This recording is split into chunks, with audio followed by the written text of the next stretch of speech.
अस्सलाम वालेकुम स्टूडेंट्स, हमारा अगला topic biology second year class का है जिसमें हम बात करेंगे चैप्टर 16 की एंडोस्केलेटन। देखें, हम इससे पहले जो जिक्र कर रहे थे वो स्केलेटन का कर रहे थे। तो स्केलेटन असल में ढांचे को कहा जा रहा है। इनकी 3 टाइप्स हुआ करती थी और इनमें एक हमने पढ़ा हाइड्रोस्केलेटन जो बेसिकली फ्लूइड पर कंसिस्ट कर रहा था। दूसरा हमारे पास था एक्सोस्केलेटन जो बेसिकली तौर पर क्यूटिकल पे कंसिस्ट कर रहा था। ठीक है, अब ये जो तीसरा स्केलेटन है वो एंडोस्केलेटन है।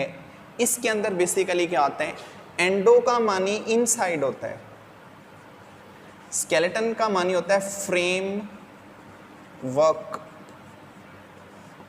यानी कि एक हार्ड जो स्ट्रक्चर होता है वो अंदर की जानब होता है और इसके अंदर यानी कि इनसाइड क्या होता है, हार्ड स्ट्रक्चर होता है और आउटसाइड पर क्या होता है, इनका सॉफ्ट स्ट्रक्चर जो सा होता है वो बाहर की जानब होता है।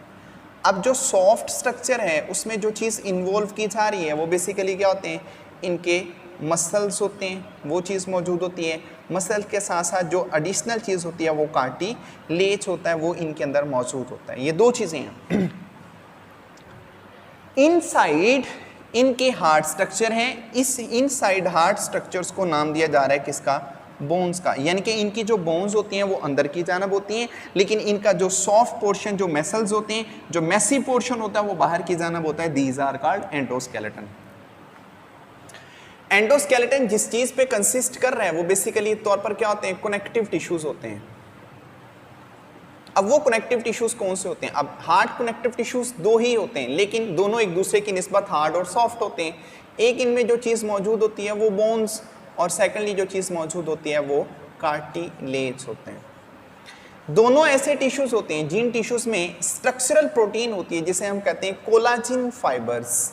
ये जो कोलाजिन फाइबर्स हैं ये असल में दोनों कनेक्टिव टिश्यूज में मौजूद होते हैं और इनके कहाँ पर मौजूद होते हैं, इनके अंदर एक फ्लूइड होता है जिसे मैट्रिक्स कहते हैं। इस मैट्रिक्स फ्लूइड के अंदर बेसिकली तौर पर ये कोलाजिन फाइबर्स प्रोटीन्स मौजूद होती हैं। अब बोन क्या है, बोन ये भी कनेक्टिव टिश्यू की टाइप है लेकिन कार्टिलेज भी। बोन असल में हार्ड होती है लेकिन बोन की निस्बत अगर हम कार्टिलेज की बात कर लें तो ये चीज़ क्या होती है, सॉफ्ट होती है। ठीक है जी, हैं दोनों ही कनेक्टिव टिश्यूज। ये दो कनेक्टिव टिश्यूज मिलकर जो चीज़ प्रिपेयर कर रहे हैं उन्हें एंडोस्केलेटन के नाम से जानते हैं। चलें, सबसे पहले हम बात करेंगे बोन्स की। Bones, bone is a tough, stiff, strong, hard connective tissue है। बोन क्या है, बोन एक मजबूत कनेक्टिव टिश्यूज होता है। ठीक है, बोन इसके जो मैच्योर सेल होते हैं, बल्कि अगर हम ये कह दें कि जो बोन है इस बोन के अंदर वैरायटी ऑफ सेल्स होती हैं, यानी कि काइंड्स ऑफ सेल हैं। काइंड्स ऑफ सेल्स की अगर हम बात कर लें तो इनमें 3 टाइप के सेल होते हैं। एक सेल कहलाते हैं osteocytes, second osteoclast, third osteoblast. 3 type के ये सेल मौजूद होते हैं। एक होते हैं ओस्टियोसाइट्स, एक होते हैं ओस्टियोक्लास्ट, एक होते हैं osteoblast. Osteocytes mature cell of bone.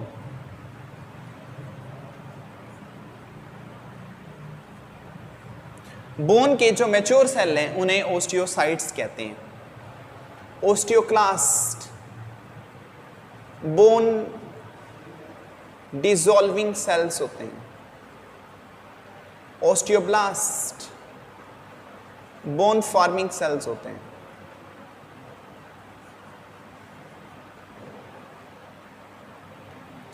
ये 3 टाइप के सेल्स मौजूद होते हैं हड्डी के अंदर।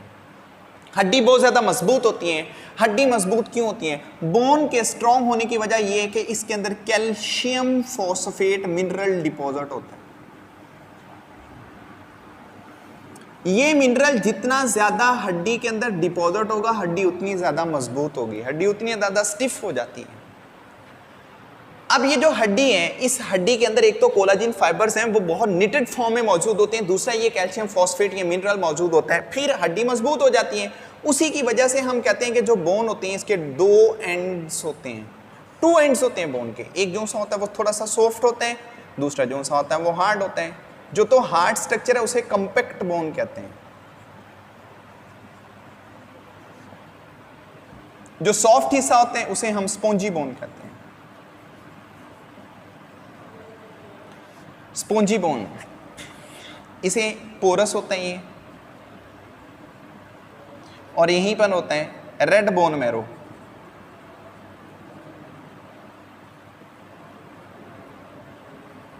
ये जो सा होता है कंपैक्ट हार्ड होता है कैल्शियम फॉस्फेट की वजह से, और यहां पर होता है येलो बोन मैरो।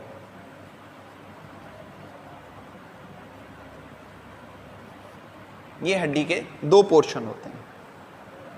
ये पोरस होने की वजह से यहां पर ब्लड वेसल्स भी होती है, नर्वस सिस्टम भी होता है, और ये हड्डी के एजिस पे मौजूद होता है, जबकि ये हड्डी का मिडल पोर्शन होता है जहां पर मसल्स की अटैचमेंट होती है।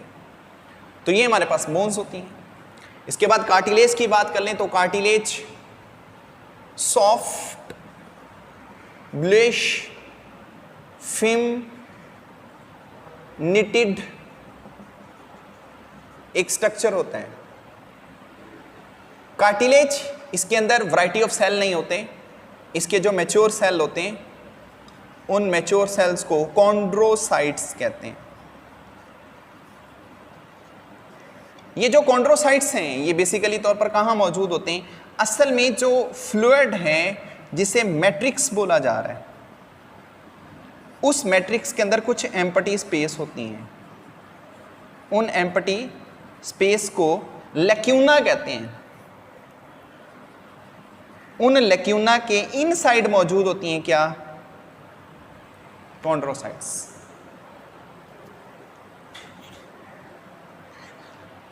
इसके बाद कार्टिलेज, इनकी वैरायटीज होती हैं अपनी फ्लेक्सिबिलिटी के लिहाज से। कार्टिलेज इनकी 3 टाइप्स होती हैं फ्लेक्सिबिलिटी की वजह से। एक जो कार्टिलेज होते हैं उन्हें हाइलाइन कार्टिलेज कहते हैं।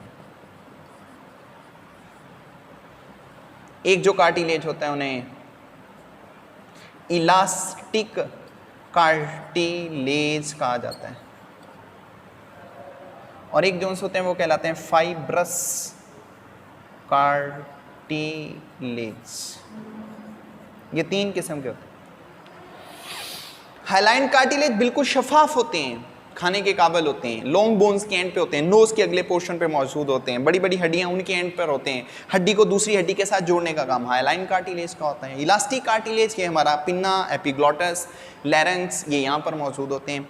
फाइब्रस जो से होते हैं ये वर्टेब्रल कॉलम में मौजूद होते हैं ज़्यादा से ज़्यादा, ठीक है। तो इनके अंदर बेसिकली तौर पर किसकी वजह से इलास्टिसिटी, फ्लेक्सिबिलिटी जो होती है वो कम या ज़्यादा होती है? वो असल में इनके अंदर मौजूद है कोलाजिन फाइबर्स। फाइबर ज़्यादा भी हो सकते हैं, कम भी हो सकते हैं, उनकी वजह से ये क्या होते हैं, इनकी फ्लेक्सिबिलिटी कम भी हो सकती है और ज़्यादा भी हो सकती है। तो ये हमारे पास 2 कनेक्टिव टिश्यूज़ हैं, जो कनेक्टिव टिश्यूज़ क्या कर रहे हैं, हमारा एंडोस्केलेटन प्रिपेयर कर रहे होते हैं, जिसके अंदर हमारा जो मैसिव पोर्शन होता है वो आउटसाइड होते हैं, लेकिन जो बोन वाला पोर्शन, कार्टिलेजनस पोर्शन होता है वो हमारा इनसाइड होता है, ठीक है। तो ये इनकी टाइप्स भी हैं, इनकी स्ट्रक्चर्स भी आगे, तो इनके आगे फंक्शंस के हैं। तो अब एंडोस्केलेटन जो सा होता है इसके अंदर हम आगे बात करेंगे कि जो स्केलेटल सिस्टम होता है वो किन किन हिस्सों पर मुश्तमिल होता है, कौन कौन से उनके अंदर बोन्स होती हैं और कितनी इनके अंदर मौजूद होती हैं।